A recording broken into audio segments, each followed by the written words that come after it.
So this right here is a Tripp Lite line conditioner. One of the main reasons that I'm getting this is because I was doing a test run with my gas generator, and I did not turn off the circuit before doing so that went to my solar generator. And I completely fried the inverter. So now I have to replace the inverter in that. And that solar generator was the LIOC power station. So I'm going to be doing videos on that. Hopefully I can get the inverter replaced on that system. But I learned a couple of lessons. And this right here is going to be a little bit of a defense in between the solar generator I have now, which is the EcoFlow Delta Max. And I'm going to be plugging the EcoFlow Delta Max into here. So it's going to make sure that the electricity is stable and it's going to keep the voltage at an acceptable level. In case I get forgetful and I forget to turn off the circuit, but in reality, this has a power switch on it anyways. So technically, I won't have to turn off the breaker. I might still want to do that because you also run the risk of frying this. So I'm going to get this unboxed and we're going to take a look.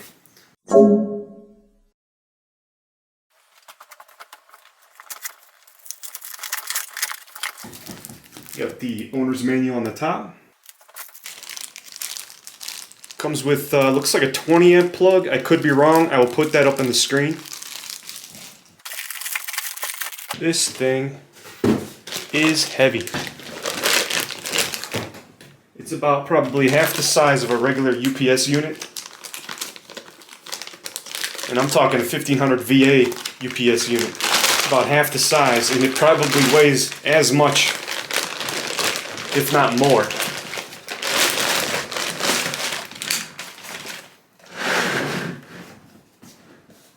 Attention, this side up, okay?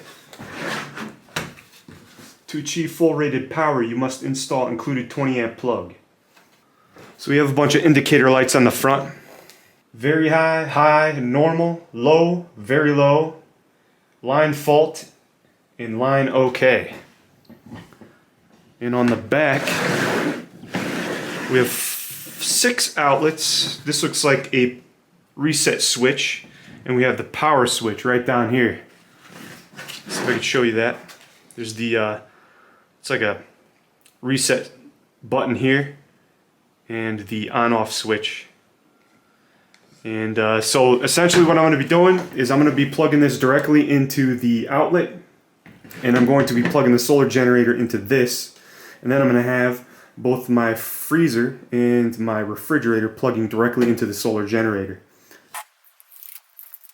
I'm going to go ahead and get it plugged in and take a look at the front. Let's see if my power is good. Alright, it's plugged in. I just have to hit the power switch in the back.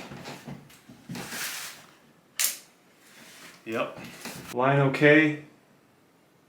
Right now it's saying low, not normal.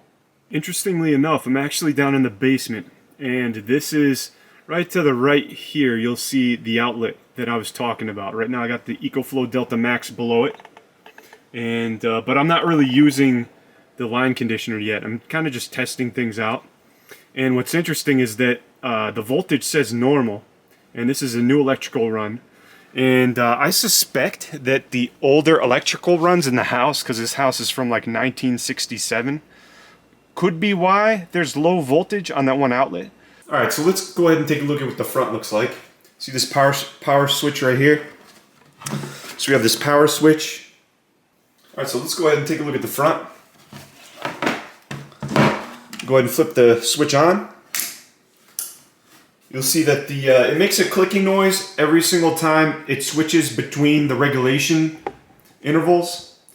So right now it's on normal. It's stating that I have normal voltage. And usually what happens when it's on normal is that it literally doesn't regulate anything. It just lets the voltage pass right through the outlet. And when it drops below a certain threshold, then it'll either kick on to low voltage, or if it goes up a certain threshold, it'll go up and reduce the voltage so that the voltage isn't too high. And it's usually a percentage, which I will go through later. So right here we're at the Tripp Lite website where we have the LC2400 watt. And I just wanted to scroll down and show you something real quick. Look at this output right here. Supports 120 volts, 20 amp at 2400 watts intermittent, and 16 amps, 1920 watts continuously. So that means if you plan on running something at 2400 watts, this isn't really going to be able to handle it. It's only going to be able to handle like a surge of 2400 watts. So you're really looking at a continuous draw of 1920 watts when connected to a 120 volt, 20 amp rated circuit. Supports up to 120, 15 amp, 1800 watt intermittent, meaning if you're using that 3-prong plug that I showed you, that's the standard 15 amp plug that's in a typical house, you're only going to get 1800 watts intermittent spike anyways. So if you don't plan on using the 20 amp plug, then you might as well just go with the LC 1800 watt anyways and save some money.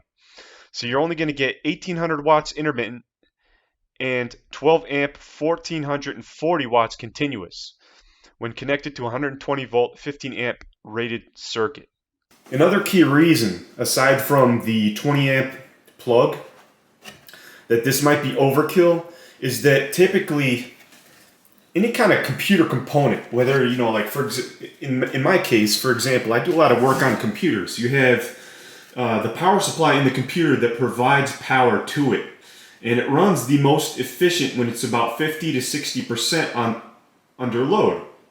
So if you don't have a 20 amp power plug in your house, not only can't you get the full 2400 watts out of this system, you most likely only have a few appliances that aren't even coming close to the 50% or 60% of 2400 watts.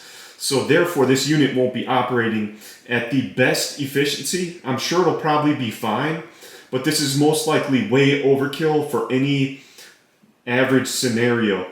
So you're most likely better off going with the 1800 watt or the 1200 watt system, because the outlet, a typical outlet, is I think 1800 watts before the breaker flips.